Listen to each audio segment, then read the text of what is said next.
Сайн мэцхан үзэгчтэй хүмүүсийн амьдралд тохиолдсон асуудалд чин сэтгэлийн зөвлөгөөгөөр туслахыг зорддог сайн байна уу захидлын нэвтрүүлгийн маань энэ удаагийн дугаар эхэлж байна.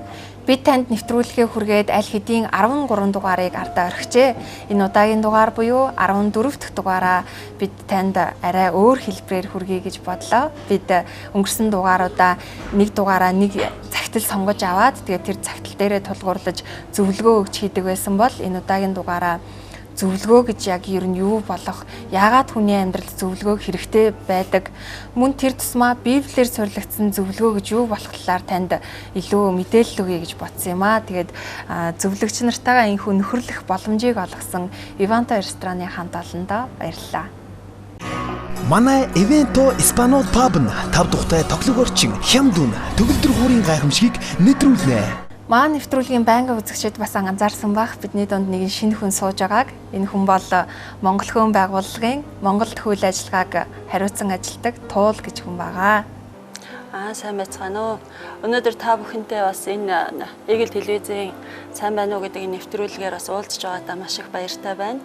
Тэгээд манай байгууллагын талаар та бүхэн бас одоо зөвлөгч нараар минь дамжуулаад танил болсон гэдэгт бас итгэлтэй байна. Тэгээд үнэхээр та бүхэн таалагдсан ийм нэвтрүүлэг бас болж байгааг сонсоод сэтгэл маань бас их өндөр байгаа.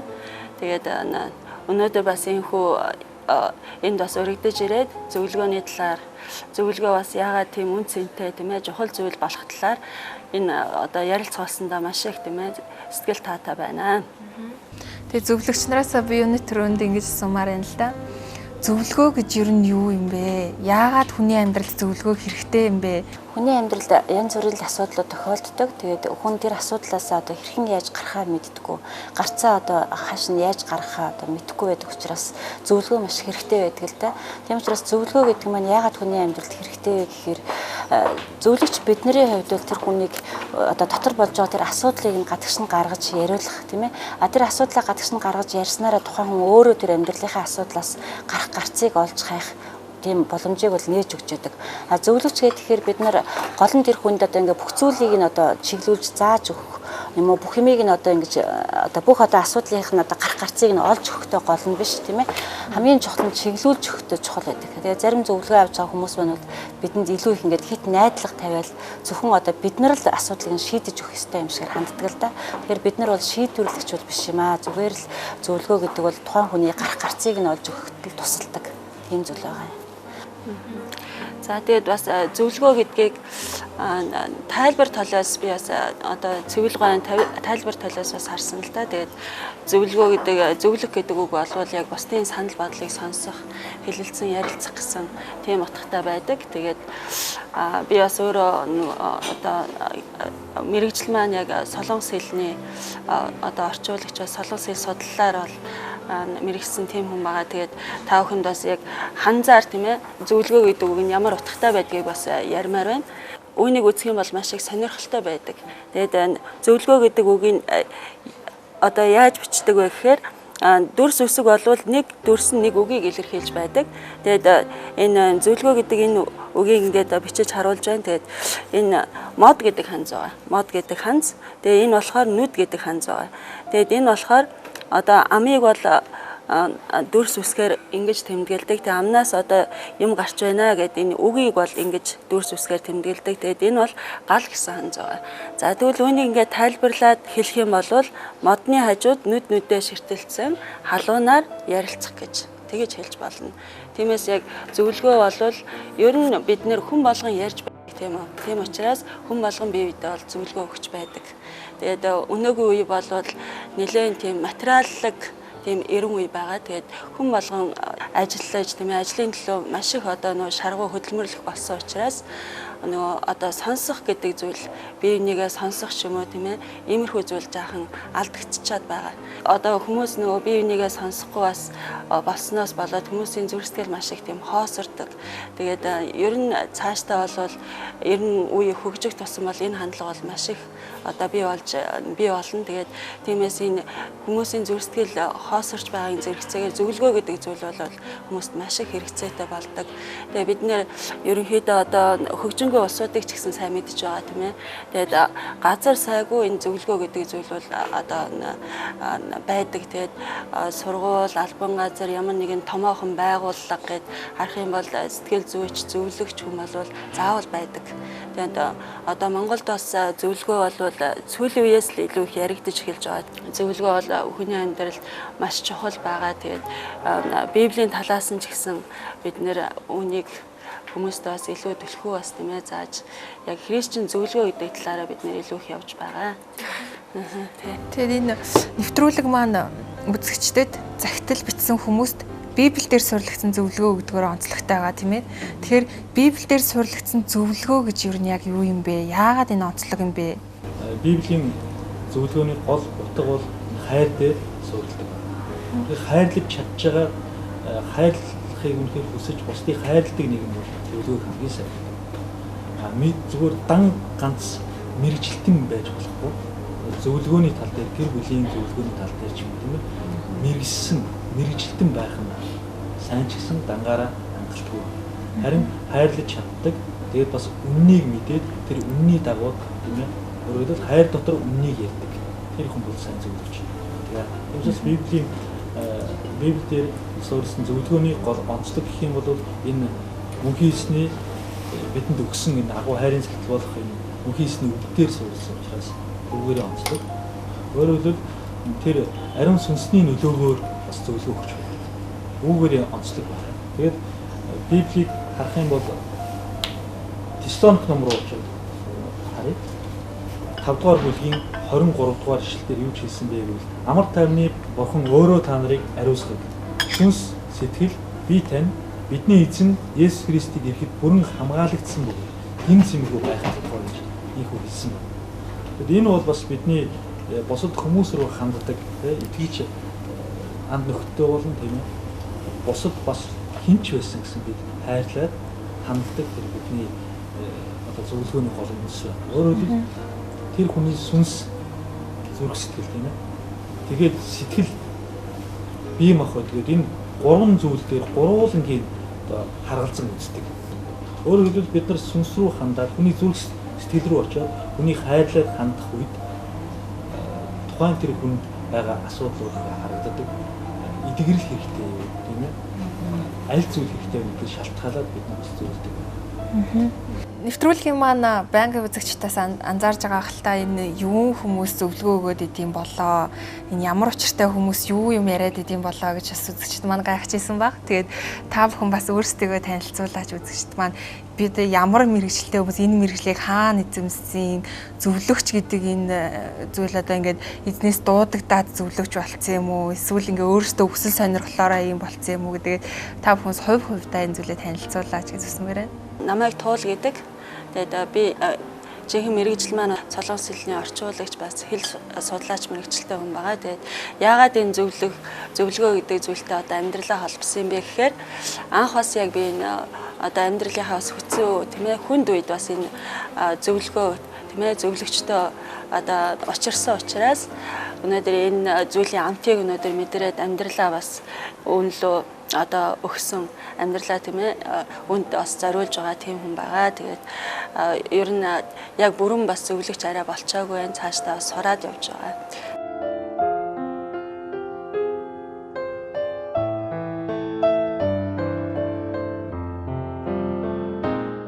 За намайг болохоор Алтан дээр гэдэг. Би болохоор одоо яг энэ зөвлөгөө гэдгээр бол миний үндсэн мэрэгжил гэх юм бол нийгмийн ажилтан тий сэтгэл зүйч тэгээ яг энэ зөвлөгөөгөөр ажиллаж байгаа. Тэгээд яг энэ зүйлээр бол одоо бас бараг 4 жилийн өмнөөс эхлээд би сурч эхэлсэн байгаа. Тэгээд бас яг ийм хэцүү асуудалтай тийм хэцүү амьдралтай ийм хүмүүсийг харж байхдаа би бас миний сэтгэл өвдөжсэн. Тэгээ энэ хүмүүс туслах юмсан яг ямар зүйлээр би туслах вэ гэж бас аюу их бодож явдаг байсан. Тэгээ миний бас магийн мөрөөдөл маань юу байсан бэ гэвэл тийм хүмүүст ингэ туслаж өгөх юмсан гэж аюу их хүсэж байсан. Миний дотроос тэр хайр аюу их гарч ирсэн. Яг энэ ямар хайр байсан бол эзний хайр байсан учраас би тэр эзний хайрыг тэр хүүхдүүдэд буюу хүмүүст хүргэе. Ийм эвдэрсэн зүрх сэтгэлтэй тэр гэр бүлүүдэд орж ажиллая гэж би яг шийдвэр гаргаад яг энэ талаараа илүү ингээд одоо гэрэн сураад л цаашаа ингээд зөвлөж явж байна.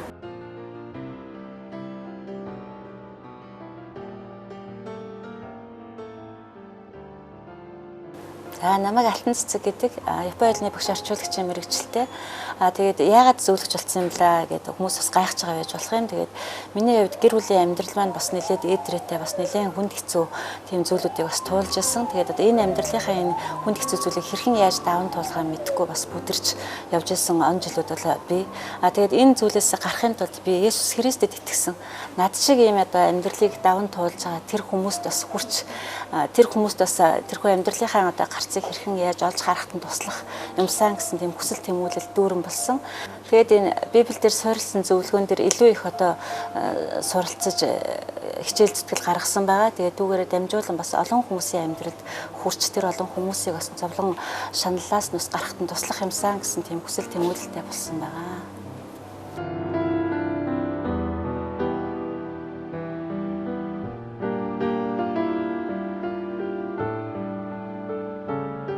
Тэгвэл арин болтохын хувьд ер нь яаж яваад энэ зөвлөхийн ухаан руу орчих вэ? За миний хувьд бас эхнэр маань байна. Тэгээд битэрийн хувьд бас гэр бүлийн амьдралын бас хүн болгоны туулдаг тийм ээ. Тэр батат ээдрээтэй замаар туулж байсан. Харин зүрх сэтгэл маань яагаад гэр бүлийн амьдрал ийм байдаг юм болоо? Тэгэд энийг одоо яаж одоо учрыг нь тайлах вэ гэж бас боддог байсан. Тэгээд бас зөвлөгөө хэрэгтэй байгаа тэр зовж шаналж байгаа хүмүүс тийм ээ хурц ажиллахын сэн үйлчлэхийн сэн гэсэн тийм зорилго бол бас бий болсон. Одоо тийм зүрх сэтгэл бий болсон. За боловсролын хувьд гэх юм бол теологийн ухаан буюу Библи судлалын ухааны одоо бакалавр, теологийн бакалавр боловсролын мастраар бас үргэлжлүүлэн суралцж байгаа. Ялангуяа энэ үерхэж нөхөрлөж эхэлж байгаа залуучуудад хандаа тий эднийг алдсныхан дараа биш алдхаас нь өмнө тэр гэр бүлийн боловсролыг олгох нь ямар чухал вэ гэдгийг илүүсээ ойлгосон байгаа. Тэгэхээр энэ тал дээр бас төлхөө ажиллах юмсан гэж бас тийм бодол санаа байдаг.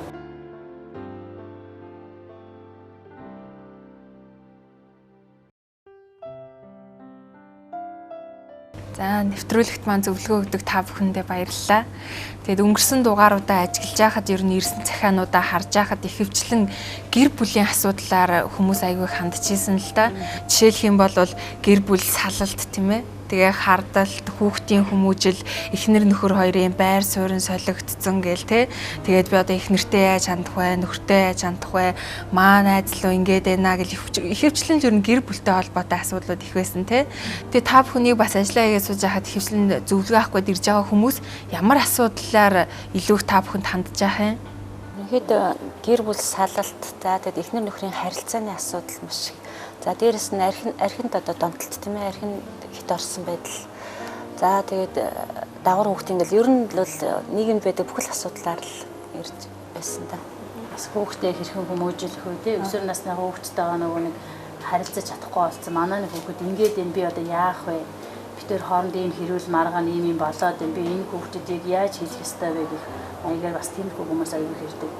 Ер нь зөвхөн ерөнхий тэр зөвлөгөө авч байгаа хүмүүсийг харахаар ямар байдал давмгаалж ийнэ гэвэл зөвлөгөө авах гээд ирж байгаа хүний сайн. Гэхдээ яг тэр зөвлөгөө авах нь үнэхээр чухал юм аа гэд ирж байгаа хүмүүс нь цөөн байдаг. Зөвхөн тохиолдлоор тэр хаяг хараад ч юм уу тийм ээ орж ирж байгаа хүмүүс бас байдаг. Тэгснийхаа дараа баярлаад үнэхээр хэрэгтэй тэр зөвлөгөөг авлаа. Гэр бүлийн зөвлөгөө энэ хүн зөвлөгөө авах гэдэг чинь маш хэрэгтэй байт юм байна гэдгийг ингээд ухаараа зөвлөгөө авч үзсний дараа ухаараад гардаг. Тэгээд ерөнхий нийгмийн байдлыг ажиглах юм бол зөвлөгөөг хэрэгтэй гэдгийг төдийлөн ойлгодог. Зүгээр л асуудлаа өөртөө авч үлдээл айс зөвхөн найз нөхдийнхөө хүрээ төдийд ганц нэг найз нөхөртөө гэдэг ярих юм уу түүгээр ингэж шийдвэрлэх гэж оролддог. Гэтэл найз нөхдийн хүрээнд болохоор тухайн асуудлыг одоо уул үндэстэр гүнзгий тэр байдлыг мэдэхгүй. Тийм учраас одоо өөр алдаатай буруу зүйлийг хэлж өгдөг. Түүнээс болоод шийдвэрээ буруу гаргадаг. Ингээд амьдралдаа алдах юм уу ийм зүйлүүд байна. Тийм учраас зөвлөгөө авах нь хамгийн чухал.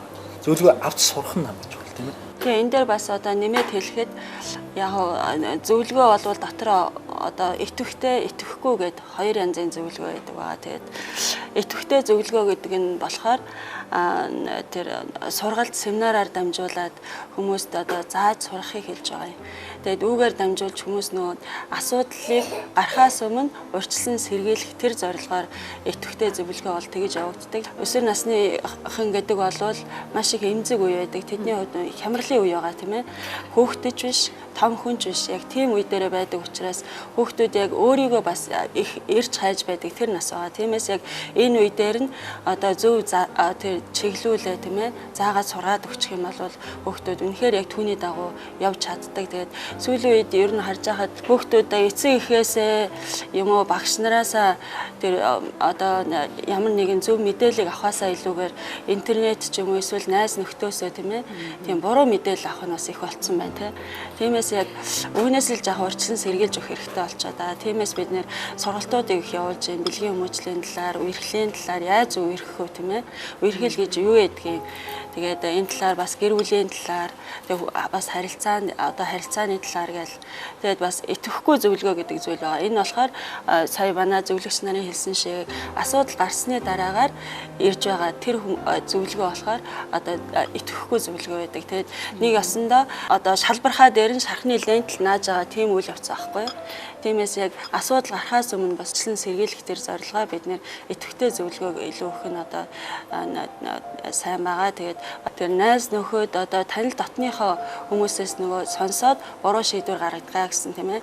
Тэгээд энэ нь яагаад ийм зүйл болдог вэ гэхээр одоо би Алтан дуу ягчийн тухайн асуудлыг ингээд сонсоод бид хоёр маш их дотн тийм ээ. Бие бинийгээ мэддэг, бие биенийдээ тусалдаг тийм хүмүүсийн хувьд бол яг нөгөө дотн хайртай хүмүүсийн хувьд болохоор симпати гэдэг тийм сэтгэл хөдлөлийг одоо яг энэ дээр би мэрэгжлийн хоёр үг ашиглаж тэгээд симпати, эмпати гэсэн хоёр зүйл байдаг байгаа. Тэгээд симпати гэдэг нь юу гэсэн үг вэ гэхээр яг хайртай дотны хүмүүсийн хооронд байдаг нөгөө нэг одоо нөгөө бие бинийгээ илүү тийм ээ тэр өрөвдөж хайрлсан тийм зүрх сэтгэлээр хандахыг хэлж байгаа.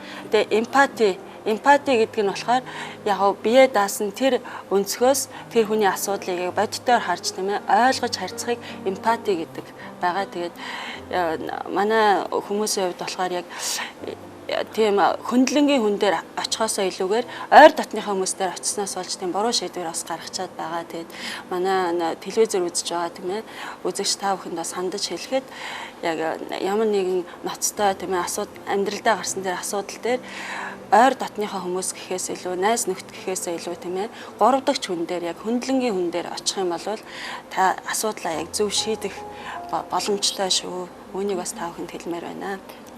Та бүхний ярианаас анзаарч байхад бас монголчууд зөвлөгөөнд хандах байдал нь анхныхаасаа нэлээ өөрчлөгдсөн юм шиг анзаарагдлаа л да. Анх ер нь монголчууд зөвлөгөө гэхээр яаж хүлээж авч ийсэн бэ? Одоо тэр хандлага нь хэрэг өөрчлөгдсөн болоо? Манай байгууллагын хувьд болохоор зөвлөгөөний төвүүд маань ихэнхдээ гэр хорооллууд тал руугаа байрлаж байгаа л да. Тэгээд миний хувьд бол амгалан дэлхийн зүүн гэр бүл зөвлөгөөх төвд ажиллаж байсан.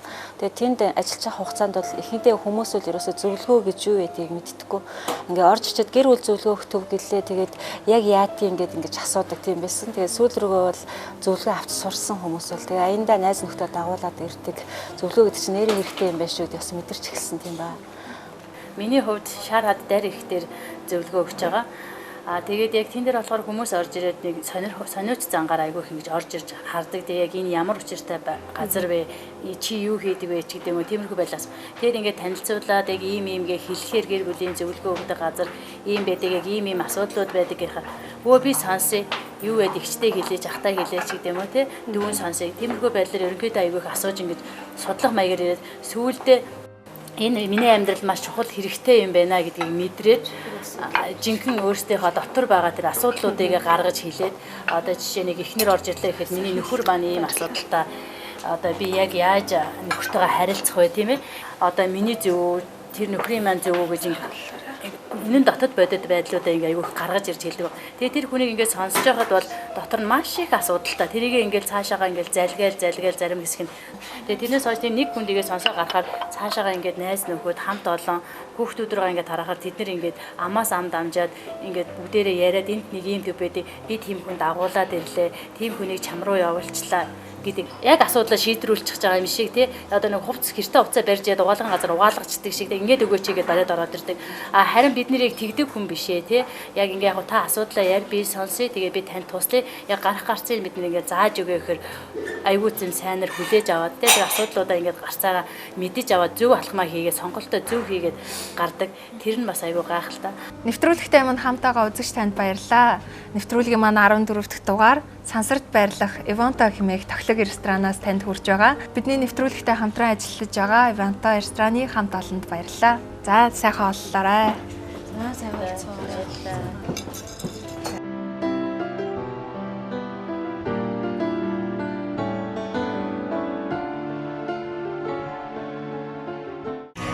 Манай Ивенто Испанол паб нь 5 дугтай тоглог орчин Хямдун төгөлдөр хуурын гайхамшигыг нэвтрүүлнэ. Үзэгчтэй нэвтрүүлэг маань Сансарт байрлах Иванто ресторанаас танд хүрч байгааг бид түрүүн хэлсэн. Тэгээд бидний нэвтрүүлэгтэй хамтран ажилласан танай байгууллагын хамт олонд маш их баярлалаа. Бид ч мөн адил хүмүүсийн жаргал зовлонгоос хуваалцдаг танай энэ сайхан нэвтрүүлэгтэй хамтарч ажиллаж байгаадаа баяртай байгаа. Та бүхнийг урьж байна. Та бүхний мөн манай үе таалга үргэлж нээлттэй байх болно. Та бүгдийн заавал зочлох газрын хаяг Сансрын түнэгийн эсрэг тал Баян Цэл түмийн хойно Ивенто паб утас 45188978 7675. Тэгэхээр алтаагч би ингээд захианууд ингээд ирэн штэ тэ нэвтрүүлэгт маань тэгэхээр хамгийн түрүүнд би уншиж байгаа штэ захиагаа задлаад тэгэхээр зарим захиануудыг уншаад би бүр ингээд өөрөө ингээд шоконд ороод асуудал өдөр шөнөгүй бодоод амар хямарчдаг л да. Би одоо ингээд тэр их чи яасан болоо одоо яаж байгаа болоо гэл.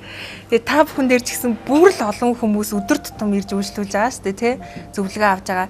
Та бүхэн тэр нэг өөртөө стресстэй байдаг тэр асуудлаа яаж шийдвэрлэдэг юм бэ? Хэцүү байдаг уу ер нь?